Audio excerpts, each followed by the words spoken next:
apparemment, il n'y a pas vraiment de données scientifiques qui soutiennent le fait que les élèves de 10 et de 11 ans contamineraient plus que les élèves de 8 et de 9 ans. Et donc, par conséquent, on voudrait bien permettre à tous les élèves de l'école primaire d'aller en cours de façon complète.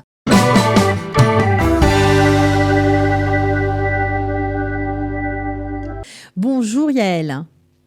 Bonjour Cathy. Alors, c'est vrai qu'on vous a beaucoup entendu sur, on va dire, des sujets ayant plus trait à la consommation, à l'économie. Mais aujourd'hui, on va parler d'éducation et on fait le point avec vous sur les challenges du système éducatif israélien en mode Corona. Alors, comment tout ça s'est organisé? Où on en est? Est-ce que les capsulotes, ça marche? Est-ce que les petits groupes marchent? Est-ce que finalement les villes rouges ne sont pas rentrées à l'école le 1er septembre? Comment tout cela s'organise et quelles sont les mesures qui ont été prises par votre commission?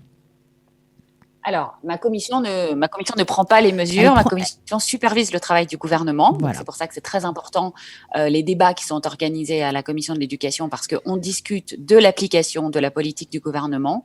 Je pense qu'on peut dire que toute la rentrée scolaire et tout le processus de décision s'est caractérisé par un très très haut niveau d'improvisation, de difficultés politiques à imposer des décisions qui sont pas forcément populaires à des acteurs divers et variés de la société israélienne, on va le dire comme ça, au fait qu'on a nommé un projecteur, donc un proyecteur, quelqu'un qui est donc chargé en fait de coordonner la politique contre le corona, mais qu'on ne lui a pas donné de compétences et que donc ce pauvre professeur Gamzo qui met en place une politique qui a été vraiment très très bien pensée et très très bien organisée, a eu énormément de mal à la faire accepter par l'échelon politique. Et donc en fait, finalement, en fin de compte, le ministre Galante a mis en place un plan idem, très très bien travaillé, avec énormément de contraintes dans un système scolaire qui est bourré d'élèves, on peut le dire comme ça, avec vraiment des classes très nombreuses et très peu de place. Mais il a fallu se heurter ensuite à ce que les différents acteurs sur la scène de l'éducation acceptent cette politique, depuis les professeurs jusqu'au directeur d'école et en passant évidemment par les maires des villes. Donc aujourd'hui, qu'est-ce qu'on a? On a un système qui est pas mal conçu, mais dont on a beaucoup de difficultés à savoir s'il va fonctionner ou pas, parce qu'il va se heurter à la réalité sur le terrain. En particulier, il y a énormément de challenges. Donc on va rappeler un petit peu les règles.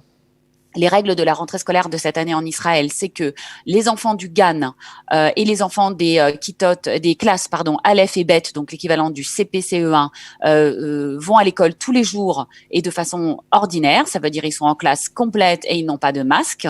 Les élèves des classes Gimel et Dalet, donc l'équivalent du CE2, CE1, eux sont en classe complète mais avec le masque. Sont en demi-classe déjà, en capsule et avec le masque, donc des capsules d'un maximum de 18 élèves. Et là commencent les difficultés pour les responsables des établissements scolaires parce qu'il faut de la place pour diviser les classes. C'est ça le problème. Alors justement, pour diviser les classes, on a dégagé en gros les élèves des classes He et Vav, c'est-à-dire c'est les classes CM2 6e équivalent, c'est-à-dire c'est des enfants très jeunes, hein, c'est des enfants qui ont 9 ans et qui ont 10 ans et 11 ans, et à qui en fait on demande de rester à la maison pendant 4 jours par semaine, alors que les parents sont au travail. C'est extrêmement problématique. Donc ça, c'est déjà ça. Et puis alors, on parle même pas des collèges et des lycées qui, eux, sont complètement sacrifiés, puisque selon, en gros, la richesse de leur ville et la capacité de leur ville à organiser des jours d'études supplémentaires, on a un minimum de 2 jours. Et dans les villes riches, on a donc appris hier que des villes riches avaient réussi à organiser l'école jusqu'à 5 jours par semaine, alors que dans d'autres villes, les mêmes enfants dans les mêmes classes n'iront à l'école que 2 jours par semaine. Oui, il y a énormément de disparités parce que c'est vrai que on a l'impression que le chef d'établissement, alors en fonction peut-être de la richesse de la ville, vous l'avez dit, mais peut-être aussi des ressources de son établissement, peut allonger la présence des enfants à l'école. Certains en classe 3 jours, certains en classe 4 jours, certains en classe toute la semaine. C'est assez, on a du mal à s'y retrouver. Non, on n'a pas du mal à s'y retrouver. On a laissé à ceux qui ont la capacité de faire plus de jours de classe la possibilité de le faire. En Israël, on sait déjà que le système éducatif est un des plus inégalitaires du monde et que par conséquent, on a déjà le problème que des élèves qui étaient déjà en situation de faiblesse l'année dernière et qui sont restés à la maison pendant des longs mois vont se retrouver encore avec une situation scolaire très compliquée. Donc ça, c'est déjà la première chose, c'est le système comme il a été mis en place. Ensuite, on a évidemment le système de ce qu'on appelle le Chinuch Meyuchad, l'éducation spéciale, les enfants qui ont des besoins particuliers. Donc ce système-là doit fonctionner à 100%. Sauf que là aussi, on a un gros écueil. Il y a en Israël, dans le système donc du Chinuch Meyuchad, de l'éducation spéciale, un peu plus de 350 000 enfants, dont de 320 000 enfants, excusez-moi, dont plus de 160 000 sont dans des classes ordinaires, c'est-à-dire des écoles normales entre guillemets, hein, on s'entend bien, avec une aide qui va, ce qu'on appelle une sayat, c'est-à-dire une assistante scolaire qui les aide, qui les accompagne, qui s'assoit avec eux dans la classe, etc. Donc ces enfants-là, certes, ils appartiennent au système de l'éducation spéciale, mais ils sont dans des écoles entre guillemets normales. Ça veut dire que eux aussi, on leur demande de rester 4 jours par semaine à la maison. Donc ça, c'est extrêmement compliqué pour des enfants qui ont déjà des problèmes de fonctionnement, qui peuvent avoir des problèmes de troubles de l'attention, des problèmes qui peuvent être un petit peu assez bas sur le spectre de l'autisme. Est-ce que ces enfants-là vont supporter une année scolaire, passer en grande partie à la maison? Est-ce que les assistantes scolaires peuvent aller dans les maisons des enfants comme cela avait été prévu? Elles ont protesté, elles ont dit qu'elles ne pouvaient pas forcément le faire. Toutes les maisons, tous les logements des enfants ne sont pas forcément aptes à accueillir une structure éducative et à une assistante scolaire à plein temps. Il y a des familles très nombreuses, il y a des familles où les parents ne veulent pas les recevoir. Enfin, c'est extrêmement compliqué. Donc ça aussi, c'est des problèmes qu'on va gérer maintenant plus ou moins au jour le jour. Et puis, on en avait parlé déjà quand on a préparé l'émission hier, Cathy, le gros challenge, le défi technologique de l'histoire de devoir enseigner 2, 3 ou 4 jours, c'est pas forcément important, par semaine d'enseignement à distance, donc avec des cours par Zoom, quand plus de 20% des enfants israéliens n'ont pas d'ordinateur. Alors, avant de focuser sur ces 20% d'enfants israéliens, j'aimerais qu'on revienne sur cet enseignement par Zoom, cet enseignement à distance. Alors, dans certains établissements, on parle d'un enseignement à distance, mais on se rend compte que finalement, cet enseignement par Zoom ne dure que 45 minutes et qu'après, dans la journée, il n'y a pas grand-chose, voire rien. Est-ce que ça, c'est une question qui a été évoquée dans votre commission ? Mais bien sûr, on le sait très bien. On a déjà expliqué que les enfants vont passer des heures sur des jeux, qu'un cours par Zoom, ça ne remplace pas un cours, que non, parce que quand on parle d'enseignement à distance, on a l'impression que c'est toute la journée, mais c'est pas du tout le cas. Ça dépend des cas, ça dépend des classes et ça dépend des écoles. En fait, le ministère de l'Éducation met à disposition des enseignants et des parents et de la totalité des acteurs des cours en quantité illimitée. Il y a des milliers d'heures de cours, hein. On peut passer sa journée si on a envie. Le problème, c'est qu'il faut en avoir envie. Il faut que l'enfant soit capable de rester assis en face d'un écran. Il faut qu'il y ait un écran par enfant. C'est aussi pour ça qu'on n'a pas mis des cours toute la journée. C'est parce que beaucoup de familles n'ont qu'un seul ordinateur. Donc les enfants vont se succéder devant l'écran à tour de rôle. Et puis, évidemment, on a bien compris que c'est très compliqué pour beaucoup d'enfants de rester attentifs, de ne pas faire autre chose. C'est l'addiction aux écrans aussi qui va être développée. Donc, on espère vraiment de tout notre cœur que le système qu'on va pouvoir, dans certains nombres de cas, renoncer aux capsules. En fait, ce qu'on voudrait, c'est rentrer les élèves. On a un débat à la commission à partir de dimanche. On va débattre de toutes les takanotes, c'est-à-dire de tous les décrets d'application. Apparemment, il n'y a pas vraiment de données scientifiques qui soutiennent le fait que les élèves de 10 et de 11 ans contamineraient plus que les élèves de 8 et de 9 ans. Et donc, par conséquent, on voudrait bien permettre à tous les élèves de l'école primaire d'aller en cours de façon complète, en capsule ou sans capsule, on ne sait pas encore très très bien, avec les masques, de telle façon qu'on puisse dégager effectivement des heures pour que les professeurs puissent donner plus d'heures dans le secondaire. On ne sait pas non plus très bien encore sous quelle formule, mais vous savez que le ministère de l'Éducation a prévu d'engager plus de 15 000 salariés supplémentaires, personnels d'éducation, pour pouvoir gérer le système des capsules. Donc ça pourrait peut-être permettre de remplir un petit peu mieux les journées des collégiens, de faire en sorte que les enfants des mères aillent toute la journée. Sachez qu'en Israël, on est le seul pays, bon, alors on a une spécificité un peu, voilà, c'est qu'on est le seul pays qui ouvre l'année scolaire avec un taux de maladie aussi élevé et en plein fouet de la deuxième vague. On voit les pays européens, les uns après les autres, qui sont en train de rentrer dans la deuxième vague, l'Espagne, la France, l'Allemagne, l'Italie. Et donc, on ne sait pas très bien ce qui va advenir là-bas aussi pour le système scolaire. Mais effectivement, comme vous le dites, c'est une série de challenges et de problèmes qui est sans fin. Et il faut absolument garder à l'esprit la ligne finale, le jour où le virus disparaîtra. Qu'adviendra-t-il de cette année scolaire perdue pour les enfants d'Israël? Comment va-t-on rattraper les retards? Comment vont-ils rallier le système scolaire après une année où ils vont être extrêmement désocialisés?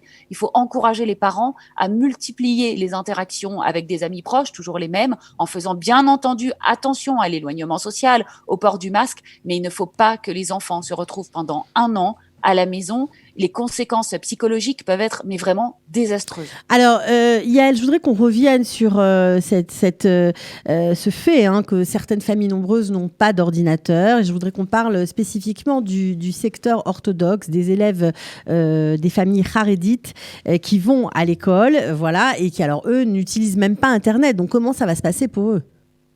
Oui, voilà. Donc là, il ne s'agit pas du tout d'un problème économique, bien que, bien entendu, une grande partie des familles ultra-orthodoxes soient sous la ligne de pauvreté. Il s'agit d'un refus d'utiliser l'Internet, aussi bien pour les parents que pour les enfants. Et donc, d'un système, vous savez que dans la société ultra-orthodoxe, il n'y a évidemment pas de télévision, par exemple. Il y a un système d'enregistrement par téléphone dit kasher, qui sont des téléphones qui sont agréés par la rabbanout, par les rabbins ultra-orthodoxes, qui, soit dit en passant, ont le monopole sur ce système de téléphonie et se font des millions Enfin, c'est pas le de sujet. shekels sur le dos de cette population. Et donc, le ministère de l'Éducation a prévu d'acheter 150 000 téléphones cachers, de les distribuer dans les familles ultra-orthodoxes, et il a mis en place un système d'enseignement à distance avec un emploi du temps très court, c'est-à-dire il y aura 2 heures d'enregistrement le matin pour le GAN, 1h30 pour le primaire, ensuite 1h30. Donc en fait, on est censé se mettre le téléphone à l'oreille et écouter un cours enregistré Ouais, ou écouter très un compliqué. professeur. C'est extrêmement compliqué, on ne Ouais. voit pas très bien. Après, on espère que, c'est surtout que dans la société ultra-orthodoxe également, au-delà de ce fait, je veux dire, tout le système, toute la société repose sur le fait d'être sans cesse ensemble et d'être sans cesse nombreux. C'est aussi très compliqué pour la vie sociale de ces familles. On ne sait pas ce qu'il va advenir. Oui, c'est aussi un très, très grand challenge qui se Bien pose. sûr. Et bon, il faut quand même comprendre que le ministère de l'Éducation en Israël, pour nous qui sommes francophones ou issus d'une culture française, en fait, en Israël, on se réfrène complètement d'éduquer, entre guillemets, les citoyens. On n'est pas là pour remettre en question leur mode de vie. Bon, on dira que les limites sont construites à l'intérieur de ce mode de vie qui a été choisi et que c'est extrêmement compliqué si on décide de ne pas accéder au contenu en ligne, de pouvoir avoir un enseignement. Cela étant, je modère un petit peu le propos parce qu'il y a l'officiel et il y a l'officieux. Il faut savoir que Bézek avait publié des chiffres à la fin de la première vague du corona qui montraient que les taux de connexion à l'Internet dans des villes comme Bnei Brak ou comme Beitar Illit étaient en fait extrêmement élevés, qu'il y a plus de 40% des gens qui sont abonnés à l'Internet. Alors officiellement, peut-être pas. Officieusement, la plupart des familles ont en fait Internet, mais pour autant, le ministère de l'Éducation ne va pas traverser cette ligne et leur dire bon, bah, si en fait vous avez Internet Ouais. en Non, douce, ils vont entre guillemets, respecter. on vous envoie des programmes. Ça peut pas marcher comme ça. Alors, juste, on va revenir aussi sur le problème des familles nombreuses. Alors là, pour le coup, des familles qui ont aussi des difficultés financières où évidemment, il n'y a qu'un ordinateur par famille, voire pas d'ordinateur du tout. Est-ce qu'il va y avoir un geste de l'État? Oui, alors de la même façon, l'État a prévu d'acheter 150 000 ordinateurs. Ils ne seront pas distribués aux élèves directement, à notre grand regret. Je pense que c'est comme ça que ça aurait dû être fait. Mais ils vont être distribués aux directeurs d'école qui décideront à qui les donner, sachant que le principe a été d'acheter, vous savez comment ça marche en Israël, on a classé les populations en critères socio-économiques de 1 à 10, le 1 étant le plus pauvre et le 10 étant le plus riche. Donc dans les numéros, on va dire, dans les groupes 1 et 2, c'est prévu un ordinateur pour 4 enfants, 3 et 4, un ordinateur pour 20 enfants, etc., etc. Donc, ça veut dire en aucun cas, chaque enfant n'aura un ordinateur. Ils devront les faire tourner probablement. Les directeurs d'école verront comment ils font ça. C'est surtout que le plus problématique de cela est que le ministre Galante a déjà annoncé que, étant donné que c'est compliqué d'acheter 150 000 ordinateurs, au lieu de lancer un appel d'offres public à des fournisseurs, l'État a décidé d'acheter lui-même auprès de fournisseurs étrangers qu'on ne connaît pas très bien. Et donc, du coup, les premiers ordinateurs arriveront d'ici fin janvier, on aura fourni la moitié, et d'ici fin juin 2021, dans un an, on aura fourni le reste. Ça veut dire qu'il y a énormément d'enfants qui vont rester sans ordinateur pendant toute l'année, en restant 2 jours chez eux. On ne sait pas ce qu'il va advenir de ces populations et on espère que, comme toujours, la capacité d'adaptation et d'improvisation qu'on connaît en Israël, on va réussir à trouver des solutions pour ces enfants parce que sinon, c'est vraiment un abandon total scolaire pour la totalité de l'année. Bon, j'imagine que vous allez travailler dans votre commission consacrée à l'éducation pour essayer de Oui. pallier à ces difficultés. On comprend que vous avez du pain sur la planche. Alors, j'aimerais juste pour finir évoquer un sujet qui vous est cher et que vous avez porté à bout de bras, c'est les frais d'écolage payés par les parents. Alors, apparemment, ils devraient être revus à la baisse après avoir beaucoup bataillé. En même temps, ça paraît normal puisque les enfants ne vont plus à l'école normalement. Donc, où on en est? Est-ce que vous pouvez nous préciser Alors oui, voilà. on peut crier quand même, on va pas dire qu'on crie une grande victoire parce que ça reste quelque chose de très compliqué, mais je peux vous dire qu'on a mené un combat acharné de plus de 4 mois contre le ministère de l'Éducation qui a fait dans un premier temps la sourde oreille en disant qu'il comprenait pas du tout ce qu'on voulait lorsque le président de la commission, Ram Shefa, a dit qu'il ne voyait pas très bien comment on allait payer pour des prestations dont on ne savait pas si elles allaient être délivrées ou non cette année, en particulier par exemple les excursions scolaires. Donc le ministère de l'Éducation après, vraiment, je peux vous dire des négociations très très dures par derrière, a fini par amener donc une proposition sur la table avec une baisse de certains frais scolaires, les frais pour par exemple tout ce qui est culturel, la suppression des frais pour les fêtes de fin d'année, pour les fêtes de classe, etc. Et pour tout ce qui concerne les excursions scolaires, le tioul, qui est donc le frais le plus conséquent, puisque par exemple en classe Youthbet, en classe de terminale, c'est quand même 615 shekels par an et par enfant. On a décidé de les percevoir en 2 fois. Donc, seulement la moitié sera perçue maintenant au mois de septembre. Au mois de décembre, on réunira à nouveau la commission. Et s'il s'avère que cette excursion ne peut pas avoir lieu pour des raisons de santé, pour des raisons de corona, alors on rendra cette première moitié aux parents sans percevoir la deuxième moitié. Tout ça, déjà, c'est une première chose. D'autre part, on en avait parlé, Cathy, vous vous souvenez, les fameux talan, les fameux frais scolaires supplémentaires qu'on demande aux parents pour toutes les heures supplémentaires dans les écoles religieuses ou non. Alors, ils ont été drastiquement revus à la baisse, quasiment de moitié. Je demande aux parents d'être extrêmement vigilants quand ils vont recevoir, parce qu'il y a déjà des écoles qui ont commencé à percevoir, malgré que je le dis au jour d'aujourd'hui, le contrat n'a pas été approuvé encore par la commission. On attend de recevoir le contrat final. Il va être publié dans les jours qui viennent. Pour l'instant, toute école qui perçoit des frais scolaires n'a pas le droit, le fait contre la loi. Donc, attention pour les parents. Et on leur a demandé de baisser drastiquement. Ça veut dire que là où, par exemple, dans une école religieuse, on pouvait percevoir jusqu'à 3500 shekels pour des heures d'enseignement religieux supplémentaires, ça a été baissé à 1100 shekels. Donc, attention les parents, si vous recevez des frais à 6 000, 7 000, 8 000, ce n'est pas légal. Il ne faut pas les payer. Ces heures n'ont pas été données. Et surtout, je demande à tous les parents de réclamer aux écoles d'être remboursés pour toutes les heures qui n'ont pas été données l'année dernière. Le ministère de l'Éducation a sorti des instructions aux directeurs d'école. Ils doivent finir les comptes. Maintenant, on est en septembre. Ils ont demandé jusqu'à fin août, soi-disant qu'ils ne savaient pas exactement ce qu'il en était. On leur a laissé. Donc maintenant, on est début septembre. Il faut que les parents récupèrent l'argent de l'année dernière. Les écoles ont été fermées pendant des mois, y compris pour les repas qui n'ont pas été donnés aux enfants. Moi, par exemple, j'ai toujours pas récupéré pour ma fille les repas qui n'ont pas été donnés entre mars et juin. Enfin, je veux dire, c'est vraiment incroyable. On a payé une prestation. Donc, il faut être très ferme, écrire des courriers, redemander et surtout, au jour d'aujourd'hui, passer attentivement sur ce qu'on appelle le choser tashlumim, c'est-à-dire la feuille de frais scolaires qu'on donne aux parents et vérifier qu'ils correspondent à des prestations qui seront effectivement reçues.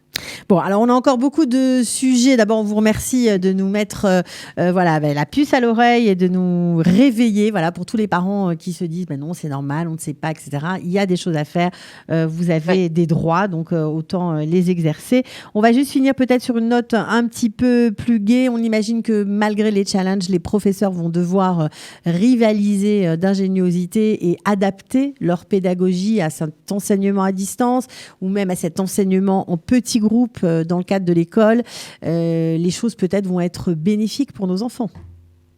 Ah bah oui, il y a quand même une foule d'opportunités qu'il va falloir exploiter. Bon, déjà, comme vous le disiez, les capsules, c'est le rêve de tout parent, hein, l'enseignement en classe de 18 au lieu de classe de 35. Donc ça, c'est déjà génial. Et puis, effectivement, comme on le dit, en Israël, le ministère de l'Éducation est un ministère extrêmement concentré, très puissant, très rigide. Et là, il est obligé de se remettre en question. C'est très, très compliqué.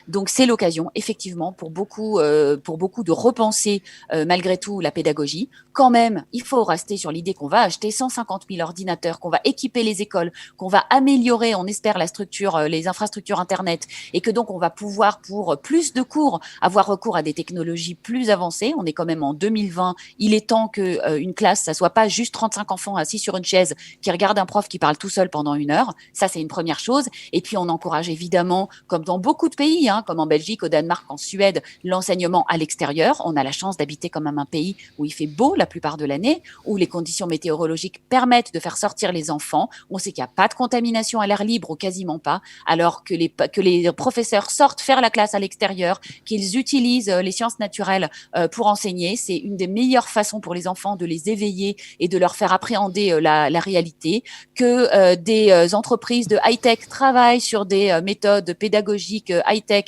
pour que les enfants puissent avoir accès à un enseignement différent. Je pense que malgré tout, d'ici 1 an, et c'est tout ce qu'il faut espérer, le visage de l'éducation en Israël aura changé, et que notre Startup Nation, qui d'une façon générale, vous le savez, ne concerne qu'une toute petite partie de la population et des salariés et des entreprises, va pouvoir un petit peu, comme on dit, pénétrer dans le système éducatif, et que les enfants pourront être exposés à toute cette innovation, toute cette créativité israélienne qu'on nous vante, qu'elle rentrera enfin dans le système pédagogique et éducatif en Israël. Bon, bah écoutez, en tout cas, merci beaucoup Yaël Ancry, bon courage, Yaël Ifra, pardon, bon courage pour la suite, pour votre travail au sein de la Knesset, et vous revenez nous voir quand vous voulez. À bientôt. Merci Cathy, bonne Ciao, journée. bye.